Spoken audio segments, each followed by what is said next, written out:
오늘은 특별히 주목해볼 문장이 뭐냐면 다윗이 나이가 들어서 이불을 덮었는데 따뜻하지 않았다.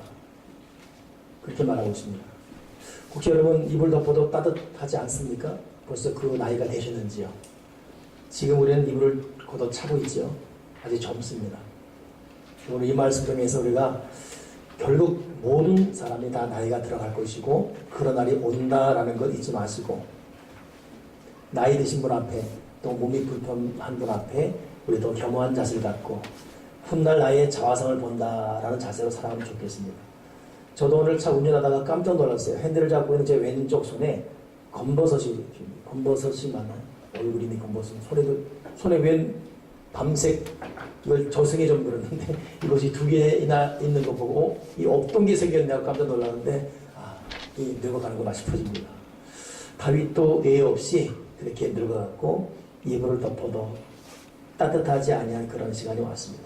근데 더 중요한 초점 뭐냐면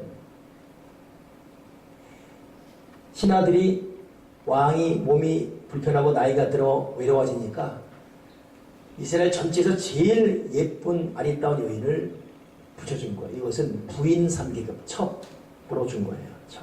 그 당시에는 그것이 하나의 관행이었습니다. 근데 다윗이 어떻게 했죠? 그 여인과 동심하지 잠자리를 같이 하지 않았다. 기본적인 수종만 받을 뿐이었지 육체적인 잠자리를 하지 않았다라고 딱 정리되고 있습니다.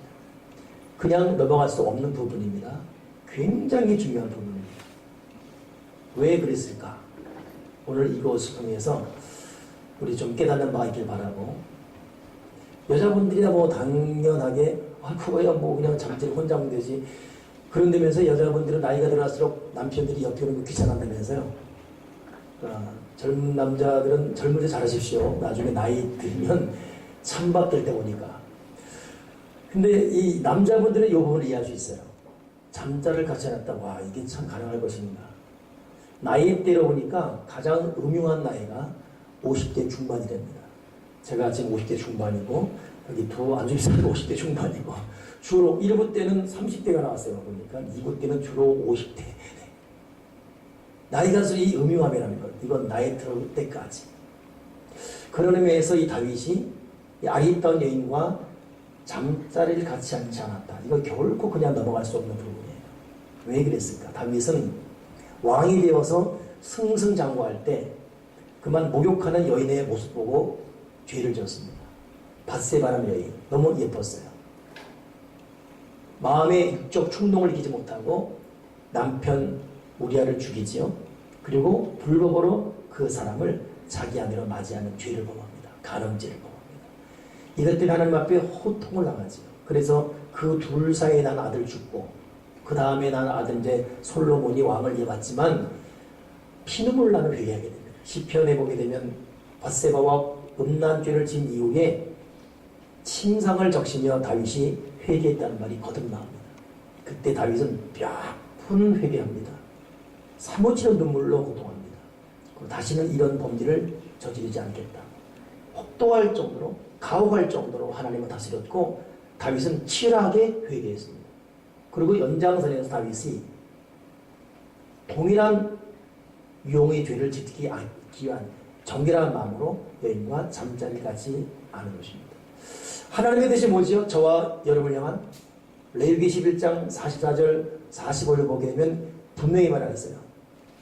하나님의 뜻은 거룩입니다. 내가 거룩하니 너희도 거룩하라. 돈을 많이 벌었다. 뭐 사업을 성공했다. 자녀가 잘됐다. 이것은 그냥 어차피 있다가 사라질 안개일 뿐입니다. 우리의 마지막 종착점의 최종적인 우리의 평가는 거룩입니다.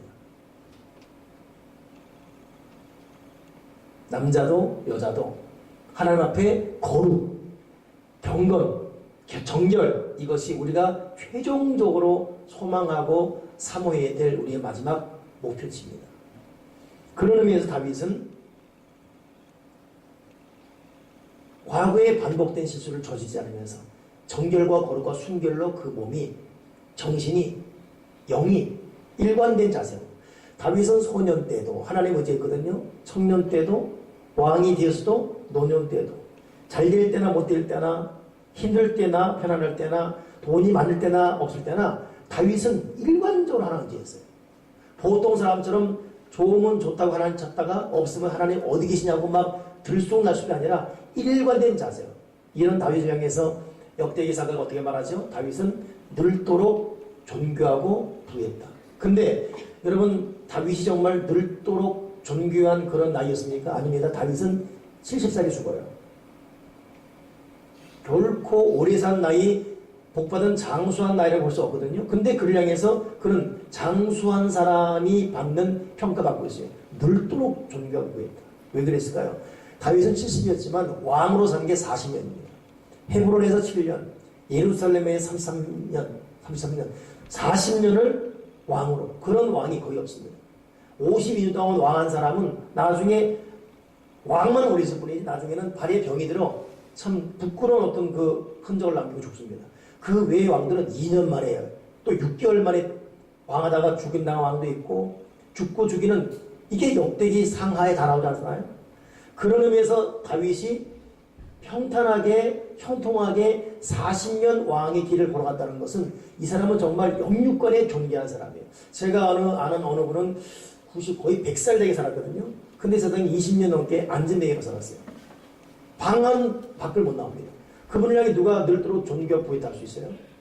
그러니 그냥 막연하게 오래 사는 것보다는 하나님과의 관계에서 인정받고 하나님이 주시는 분복을 누리며 정결하게 거룩하게 마지막 아버지의 선언, 이것이 여러분 늘도록 존귀한 부한 인생인데 다윗은 그런 길을 걸어갔다는 것이에요. 왜 이것이 가능했을까? 오늘 본문에 근거한다면 음란죄 지은 이후 피눈물 나는 회개했고 그 이후로 다시는 동일한 범죄로 아버지 앞에 죄 짓지 않겠다.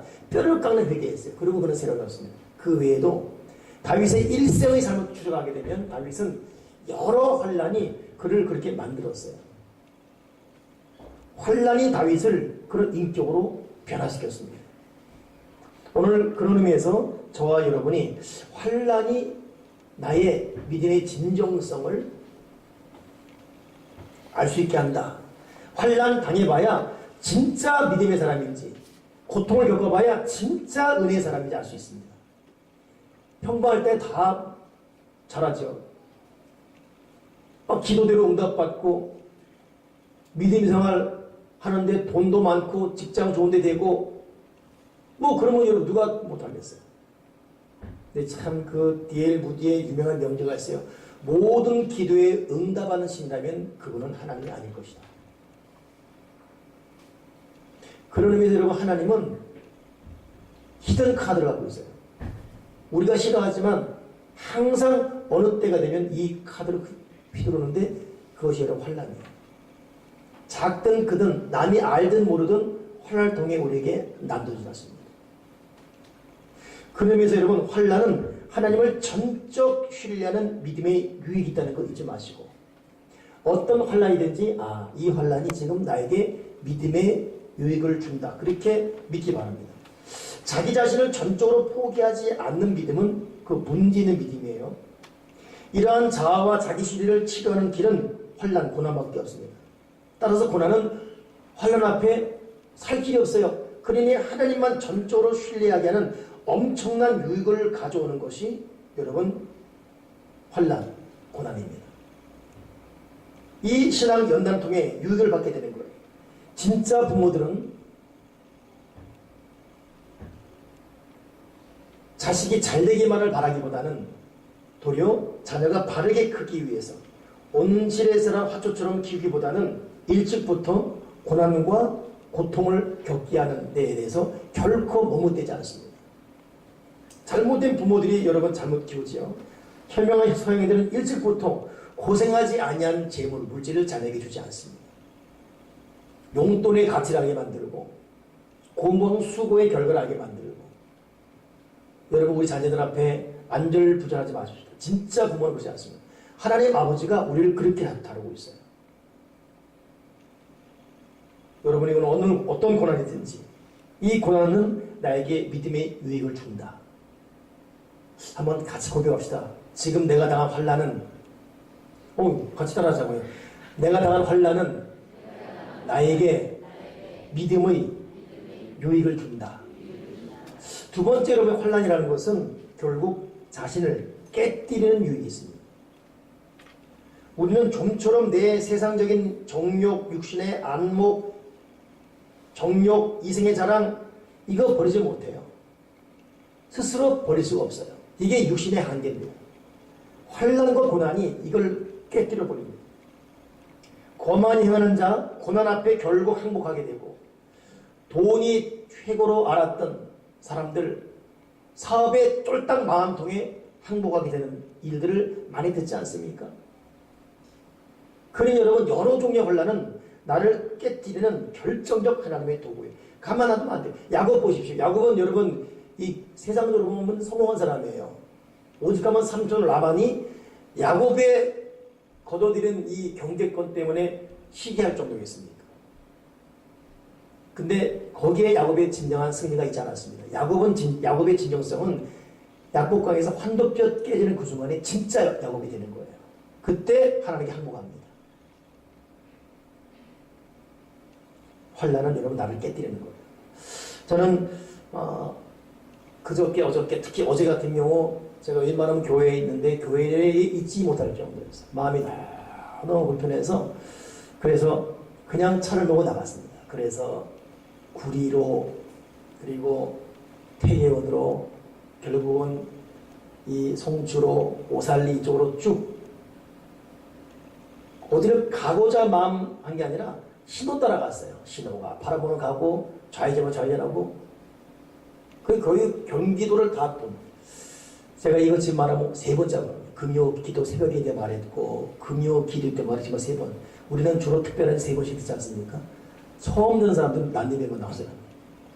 목요일에 경기북 총연합회 체육대회가 있었습니다. 그것은 뭐냐면 양주시, 의정부시, 구리시, 또 뭐 저쪽 연천시, 파주시 각 시마다 목사님들이 모인 체육대회예요. 우리나라로 말하면 올림픽 대회지. 그래서 선수들만 나오면 축구, 족구, 팀 이렇게. 저는 지금 양주시 기독교연합회 회장으로 있어요. 그러니 각 팀들을 모시고 갔고 제가 갈 때 도우미로 우리 교회 이주리 집사님과 한명수 두 분이 같이 갔어요. 그리고 이제 다른 분으로 목사님하고 왔고. 근데 항상 하게 워낙 큰 행사다 보니까 뭐 국회의원, 시장 다 오게 되고 기업들이 참조하면 그 경품과도 경품 추천이 있습니다. 목사들도 어쩔 수 없이 경품이 있어야 많이 오고 경품 두 번 합니다. 이 개회 예배 때하고 또 폐예배 때. 그래야 마지막까지 있으니까. 그래서 경품이 또 돈이 많이 들어가요. 뭐 자전거, 뭐 노트북, 뭐 별이 하나. 그런데 이번에 또 폐를 하는데 이제 하게 되면 회장단들이 모이게 되었어요. 모여서 이번에도 경품 나가는데 첫째 조건이 뭐냐면 회장들은 경품이 돼도 받지 말 것. 당연히 그래야지. 회장이 경품하면 안 되잖아요. 두 번째, 반드시 목사님들 욕심이 있어서 경품을 여러 개, 이 티켓을 여러 개 받고 있을 것이다. 이렇게 숨겨놨다가 이렇게 보고 막 한 사람이 1인 1매만 하게끔 할 수 있겠다. 결의가 된 거예요. 그리고 이제 임했죠. 그래서 저는 이 추천권을 받을 생각도 하지 않았고 근데 이제 예배 끝나고 경품이 시작되는 거예요. 근데 이제 우리 이주리 사님, 한명 사님은 목사님들 대접하려고 수박을 갖고 갔는데 수박 자르는 칼을 갖고 온 거예요. 나한테 목사님 저희 158번, 159번인데 이거 갖고 계세요. 저희 수박 자르는 칼 갖고 올게요. 갔다 오라고 내가 갖고 있은 거죠. 근데 제 아는 목사님이 사회인데 그분이 오더니 홍목사가 가져. 괜찮아. 가져도 돼? 가져. 그러길래 3장이 있어요. 근데 이 3장 아직 안 돼요. 보통 사람 같으면 그냥 자기에게 욕심내 가진 게 아니니까 갖고 있으면 나는 회의한 회장으로서 이렇게 숨겼죠. 그러면서 내 생각에는 158, 150, 158, 150, 158, 150. 근데 투표가 계속 되는 마지막 1등 노트북 158이 그러는 거예요. 완전히 뭐 해머를 얼굴 머리를 맞아요. 그 순간에 내 머릿속에 아무것도 생각나지 않고 이건 정대현 거다. 한명수 아들이 정대현이거든요. 고3이에요. 오늘 들어온 집이 어렵습니다. 졸업하게 되면 대학 가야 돼요. 노트북 필요하잖아요. 이건 대현이 거다. 대현이 거다. 그것만 생각하고 앞으로 간 거예요. 표를 꺼내서 가야지. 그냥 간 거예요. 가니까 표 보자고 그러는 거예요. 그런데 다른 게 나오는 거예요. 이거 뭐예요? 이거 아니잖아. 아니, 가만있어. 이거, 아니, 뭐예요, 지금? 그 순간에 모든 연합회장들이 나를 보는 거예요. 아이, 목사님, 그건 됩니까? 자꾸 이렇게 왜 있어요? 아이, 참. 그 나한테 표를 좀 사위하는 목사님이, 아, 왜 그래, 왜 그랬어? 아니, 뭐, 집사님. 그 순간에 사회자가 마이크 잡고, 안 됩니다! 무슨 표를 몇 장? 안 됩니다! 마이크로 다 보잖아. 그러니까 목사님 나 다 다루고 있고. 양주시 회장은 세장 같은 비리를 저지른 목사님. 그 나도 모르게 내 입에 나온 말이 이거 우리 집사님 건데 집사님 내 그대로 표현해버려요. 뭐예요 그래? 집사님 이러고 있는데 다 쳐다보고 안 됩니다. 들어가서 다른 분 다른. 근데 내가 그 말이 뒤끝이 어려우니 뒤끝을 분명히 했어요. 집사님 겁니다라고 하면 집사람 건데 얼마나 또 사람이 참 내가 생각해도 이게 지금 지워지지가 않아요. 나한테 큰 데미지가 됐어요. 그리고 그 끝나자마자 제가 당당히 숨었어요. 숨어가지고 정말 그 요나가 숨었듯이 숨어가지고 누웠어요. 이제 끝났다. 다 끝났다. 이제. 완전 끝났다. 근데 가만 10분 지나니까 내가 누워있으면 안 돼요. 왜냐면 끝나고 밥을 먹어야 되는데 10분을 내가 갖고 있는 거예요. 가봤더니 다른 파주시, 의정부시는 다 밥 먹는데 우리만 이 제비새끼들이 밥 달라고 이러고 있는 거 우리 회장 어디 갔냐고. 그런 이상이 밥 먹는 도 늦었고 세상에 연타석으로 깨지는 거죠. 얼마나 마음이 아픈지 애써 태어난 척 하지만 끝나고 왔는데도 사라지지가 않아요. 나는 그게 그 다음날 끝날 줄 알았거든요. 그 다음날도. 어제도 마찬가지. 저는 저의 진짜 문제가 여러분도 문제 있죠. 괜히 남 얘기 들으면서 좋아하지 마시고 여러분도 문제가 있는 걸 여러분도 문제가 있죠. 저는 제가 제 문제를 혈기로 알고 있어요. 혈기. 원래 혈기가 있습니다. 순간 바로 확 내는 게 있습니다. 근데 저는 저의 진짜 문제가 자존심이라는 걸 이제 알았고 그 자존심 밑에 욕심이 있다는 걸 이제 알았어요. 제가 여러분 알다시피 구제 많이 합니다. 우리 교회 남 돕느라 재정 어려운 과정 많이 겪었습니다. 우리 교회도 비슷해서 하는데 남의 교회 짓느라고 동티모르에 필리핀에 교회 짓고 구제한다고 하느라고 그래서 나는 누구보다 난 욕심이 넘쳐났어요. 아니더라고요. 내 생각에는 이 말하는 게 우리 일부 예배 때 목사님, 집사님들 나한테 찾아서 목사님 하나님이 알 거라고. 교인들이란 목사님 또 눈물까지 그슬거려. 교인들 생각하는 목사님 먹는 감동이 있다고. 아니에요. 왜냐하면 거기 체육대회에 난 모든 목사님들이 다 가능합니다. 희한하지. 헝그리 정신. 목사님들이 이상하게 통계적으로 어려운 목사님들이 축구를 해요. 도리어 이 교회가 크고 재정이 있는 목사님들은 다 강단에 앉아가지고 경품 베푸는 목사님들이고 경품 앞에 하는 분들은 가난한 교회 목사님들이에요. 그분들은 만약에 노트북 된 분들은 아마 교회 가서 난리 났을 것이에요. 하나님 앞에 축하합니다. 말씀해주고 우리의 마음을 걷다 어느 분 비리 졌는데 그 사람 깨지고 내가 됐다고 이 아마 간질거릴 것이고. 근데 그 순간에는 목사도 안 보여요. 우리 교회. 사실 여러분이 돼도 어려운 목사님 주라고 말해야 되잖아요. 내가. 안 그렇습니까? 그게 맞죠? 근데 알고 보니까 또 158이 이질이 있을 거예요. 또. 저분은 그러더라고. 목사님 저는 받아도 갖지 않고 남 주는 사람인데 잘 됐다고. 우리 교회는 받아도 남 주는데 그 순간만은 아무것도 안 하고 오직 우리 교우 정대요. 이놈이 고3인데 저라고 정대요. 제가 어제 많이 따져 하나님 꼭 그렇게 했습니다. 나를 그렇게 망신줘요. 전화 왔어요. 목사님들이. 내 이걸 안 하는지 목사님 목요일날 식사합시다. 문자 주세요. 다 안 줬어요. 내가. 안 나가려고. 창피해서 못 나가겠어. 근데 따져서 하나님은 꼭 이렇게 해주셨습니까? 왜 158이 되게 와가지고 258도 있고 195도 있고 왜 158이 되게 하죠? 그러면 나갔으면 뽑으면 제대로 뽑는데 왜 159 뽑을까? 왜 엉뚱하면 꼭 이렇게 또 앞에서 공개적으로 나도 왜 그러면 내 바보도 아니거든. 여러분 같은 어떻게 그랬어요? 보잖아요. 그죠? 안 봅니까? 아니 어떻게 그냥 나가서 여기서 그걸 그냥 말해요. 왜 그랬을까? 나 어제도 참 왜 그래? 너무너무 창피하고 왜 그랬을까? 왜 그랬을까? 제가 오늘 아침에 느껴지는데 이게 고백이에요. 이게 이 보통 사람한테는 아예 그냥 해프닝으로 끝나면 되는 거예요. 이게 안 내려지는 거예요. 내 스스로. 내 자존심이라는 게. 그 의미에는 일단 분명히 우리 교인이었지만 여기는 탐심이 있는 거. 어쨌든 여러분 탐심은 내가 나를 향해서만 하는 게 탐심이 아니라 여러분 집단 이기주의도 탐심이에요. 집단 이기. 나라가 세계가 이렇죠? 국가 이기주의. 내민족 내용토 때문에 싸우는 거 아니겠어요? 거기에 2차 대전, 1차 대전 집단 이기주의. 그것도 이런 탐심이에요. 그 탐심은 우상숭배라고 했습니다. 나는 내가 몰랐던 부분을 깨달았어요. 이기심. 깊은 거 탐심. 탐심은 우상숭배라고, 욕심은 우상숭배. 욕심인 대 죄를 낳고 죄가 장 사망을 나게 되는데, 이거 내 먹으려고 하지 내 자식 주려고, 그것도 탐심입니다. 내 자식 중요하지만 남의 자 중요하거든요. 신앙인의 관점에는 남의 자식, 남의 이유 보는 거 있어야 되잖아요. 저는 지금 목금토 참 너무너무 괴로운 어떤 그 신경적인, 사실 이렇게 설교가 나서도 제가 또 내일 또 이번 주 또 그 모임에 나갈 수 있을 의문입니다만, 이게 아주 자존심이겠지요. 얼마나 창피했겠어요, 사실은. 근데 하나님은 그렇게 나도 몰랐던 부분을 깨닫게 하십니다. 여러분, 우리가 잠깨 버리지 않고 내 계산, 내 계획, 내 꿈, 이것 갖고 여러분 나아갈 때 하나님은 생각지 않은 혼란통에 우리를 깨뜨려 버리십니다.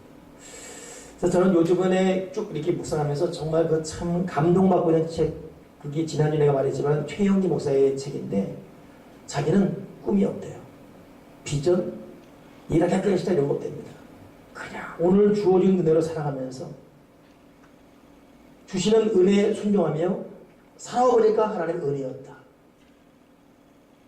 그리고 앞으로도 갈 바를 알지 못하지만 살아갈 것이다.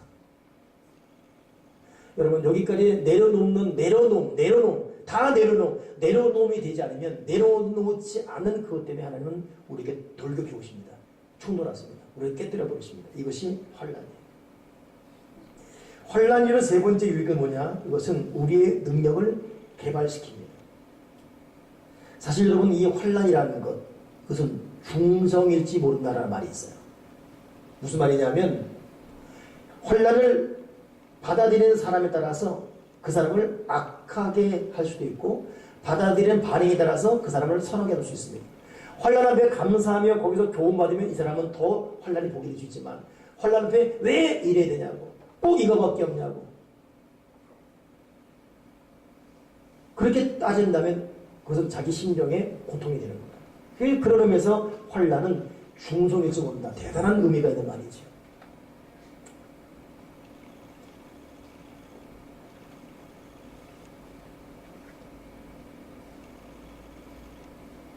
심리학자들 하는 말이, 보통 사람의 뇌 능력은 무한대라고 합니다. 그래서 브리티크 백과사전을 모두 외우고서도 40여 개국 외국어를 유창하게 할 수 있는 능력을 가진 것이, 법학이든 의학이든 예술이든 우수하게 할 수 있는 능력을 가진 것이 우리 뇌라는 거예요. 근데 이 뇌는 충격을 주지 않으면 절대 그 능력을 발휘하지 않는 겁니다. 그래서 제일 탁월한 보물은 공동묘지 속에 있다는 말 있지 않습니까? 쓰지 않고 죽어가지고 이 충격 주려고 공부하고 때론 노력하고, 안 되는 것 때문에 밤새워, 남 잘 때 밤새워 배우고, 이런 이 자기만의 어떤 치열한 노력을 통해 이 뇌를 자극줘야 되는데, 그런 거죠. 그래서 뇌는 환란을 통해, 자기만의 실험을 통해서 결국 능력을 확대시킨다. 그러니 위대한 인물, 역사적 공헌한 사람들도 시련 속에 자신의 능력이 개발된 그런 사람들입니다. 환란은 여러분 결국 나로 하여금 내 능력을 개발시킨 거예요. 참 그런 마음이 듭니다. 하나님이 환란을 주는 이유는 나에게 숨겨진 장점을 극대화하여 영광받기 위해서, 또 하나는 나도 모르는 죄를 깨트려서 거룩하게 하려고. 저는 그렇게 정리되고 있어요. 하나님 왜 우리가 환란 주시느냐? 내 속에 있는 장점을 극대화시켜서 영광받기 위해서. 환란 왜 주시느냐? 나도 모르는 죄가 깨트려서 거룩하게 하시려고. 그러니 여러분, 환란은 결코 없으면 안 됩니다. 이 환란이 나를 변화시키는 이유인 것입니다. 그렇기 때문에 환란 앞에 주저하지 마십시오. 이부영 교수가 한 말이, 한국인의 가장 큰 단점은 부정적인 생각입니다. 아무리 생각해도 소용없다는 체념하는 생각, 이것이 한국인을 망친다, 그렇게 말해놨어요. 우리는 어떤 환란에 봉착한다 할지라도 적극적인 믿음의 사고 가지고 하나님께 맡기며 나간다면 환란은 나에게 축복이 될 것입니다. 아멘 되십니까? 1935년 노벨 문학상을 탄 영국 버나드 쇼라는 작가, 이 사람은 20세기의 가장 큰 인간의 비극은 결국 부정적인 사고입니다. 내가 실패할 것이라 생각이 때문에 실패하는 것이지, 시련이 아무리 있다고 할지라도 이 시련을 이길 믿음이 있다고 하나님 바라본다면 시련은 나에게 복이 될 것이다, 그런 말이에요. 여러분, 오늘 저와 여러분의 환난을 대하는 자세가 꼭 믿음으로 달라지기를 간절히 바랍니다. 시인 단테도 말하기를 실패에 대한 두려움이 인간의 최고 공포이다. 학업에 대한 실패, 직장에 대한 실패, 사업에 대한 실패, 결혼에 대한 실패, 관계에 대한 실패, 인간관계의 실패, 실패. 이거의 공포 속에 살다 보니까 정말 중요한 미래를 보장받은 우리가 그 하나님의 숨겨진 축복의 환난 나리 앞에 무릎 꿇는 거예요. 사도 바울이 로마인들에게 한 말이 고난 속에서 기뻐라 그랬거든요. 로페르브라는 사람은 이걸 해석하기를 우리는 시련 속에서 승리한다. 시련이 있기 때문에 우리는 승리한다. 그렇게 재해석해주고 있습니다. 오늘 우리는 좀 어떤 환난, 어떤 염려가 우리 삶 속에 있습니까? 반드시 이것은 나를 변화시킬 것이고 무한한 가능성과 그리고 내가 몰랐던 나의 악함을 깨뜨리는 하나님의 성스러운 도구로 쓰임 받을 것이에요. 존 보니언이라는 철로역정을 쓴 사람 있잖아요. 이 사람이 철로역정을 쓰게 된 결정적 동기는 같이 보조 쓰던 친구가 그 앞에서 죽어버린 거예요. 그것도 적이 날라오는 적탄에 맞아 죽어버렸습니다. 그때는 자기를 대신해 보조를 서달라 부탁하고 장가 갔다 왔는데 그 사이에 자기를 대신해 죽은 친구 잊을 수가 없었습니다. 친구를 위한 것이 무엇이냐 공부하고 묵상하다가 쓴 것이 철로역정이에요. 그러니 참 여러분 과정은 너무 아프고 괴롭지만 이걸 여러분 믿음으로 잘 극복한 사람들은 반드시 위대한 역사를 이루게 되어 있습니다. 저는 오늘 노먼 빈센트 박사가 했던 말을 정리하면서 오늘 얘기를 좀 마치고자 합니다. 그 사람이 하는 말이 뭐냐면 어떤 환난 속에서도 우리가 진정한 하나님의 사람으로 살아가려면 첫째, 어떤 환난 속에서도 표대를 분명히 해라. 그리고 승리를 상상해라. 그리고 반드시 부정적 생각 몰아내라. 그리고 문제를 극소화하고 너의 가능성을 확대해라. 반드시 시련을 정복할 것을 믿으며 그리고 하나님 앞에 절대적으로 무릎을 꿇어라. 하나님 아버지는 너를 통해 쓰신다. 스위스 알프스산 올라가려면 여러분 참 많은 어려움이 있거든요. 근데 그 올라갈 때 어느 교선하고 올라갔는데 정상 올라가자마자 온 사방이 아름다워. 경치에 발해. 와! 하는 순간에 이 가이드가 빨리 무릎 꿇으세요. 빨리 무릎 꿇으세요. 놀래가지고 무릎 꿇었습니다. 이유는 무릎 꿇자면 바람에 날려 죽는 거예요. 경치에 반해가지고 날려 죽습니다. 무릎을 꿇었대요. 꿇은 상태에서 다시금 차분하게 알프스 정상에서의 그 경치를 봐야 됩니다. 근데 보고 내려오는데 그쪽에는 나무들이 한결같이 휘어지는 거예요. 그 나무들 이름즉슨 기도하는 소나무예요. 얼마나 이 높은 정상인지 바람을 하도 맞아가지고 꺾이지 않고 뿌리는 뽑히지 않지만 바람에 뒤틀어져가지고 근데 그 틀어진 모습 보니까 한결같이 무릎을 꿇은 그런 모습이에요. 그래서 그 나무의 별명들이 기도하는 소나무 그렇게 되어 있습니다. 여러분 수많은 바람은 결국 하나님께 무릎을 꿇게 만드는 것이고 무릎 꿇은 사람만이 결국 환난을 축복으로 바꿀 수가 있습니다. 오늘 저와 여러분에게 환난이 있습니까? 다시금 명심합시다. 이것은 나의 숨겨진 장점을 극대화하여 하나님의 영광받기 위해서. 왜 나에게 환난이 있습니까? 이것은 내가 몰랐던 죄성을 깨뜨리시고 나를 거룩하게 위한 하나님의 뜻이기 때문에. 오늘 다윗 마지막 70이 다 되어서 이불을 덮어도 따뜻하지 않냐면 몸에 노화가 왔습니다. 그러나 이 사람 그럼에도 정결과 거룩으로 마지막을 마무리했는데 이렇게 될 수 있는 이유가 무엇입니까? 수많은 시간 소년 때, 청년 때 왕이 되어서도 파란만장한 환난을 겪었습니다. 어떨 때는 아들한테 쫓겨가는 환난을 겪었습니다. 아들이 죽는 고통도 겪었고 자기 문 앞에서 백성들이 전염병이 죽는 것도 반사했었어요. 아무 잘못 없이 사울왕에게 10년을 쫓겨다니는 도망자의 삶도 살아있었고 그러나 이 모든 환난을 겪고 겪는 과정 가운데 사람이 성결화되었어요. 성스러운 믿음의 사람이 되었습니다. 결국 모든 환난이 복이 되고 말았습니다. 이를 향해서 늘도록 존귀하고 무한 인생이다 그랬습니다. 오늘 여러분에게 어떤 혼란이 있든지 혼란에는 하나님의 뜻이 있습니다. 믿음으로 극복하고 승리하시기를 주님의 이름으로 축원합니다. 기도하겠습니다. 하나님 아버지, 혼란 앞에 우왕좌왕하고 왜 꼭 이렇게 하셔야만 했냐고 따지기보다는 이 혼란 앞에 나의 숨은 죄악을 깨뜨리시고 도려내시는 하나님의 그 사랑을 깨닫게 도와주시고, 이 혼란을 통해서 나의 숨은 장점을 극대화하여 결국 하나님의 큰 영광 받기 위한 하나님의 훌륭한 미래를 의심하지 말게 도와주시옵소서.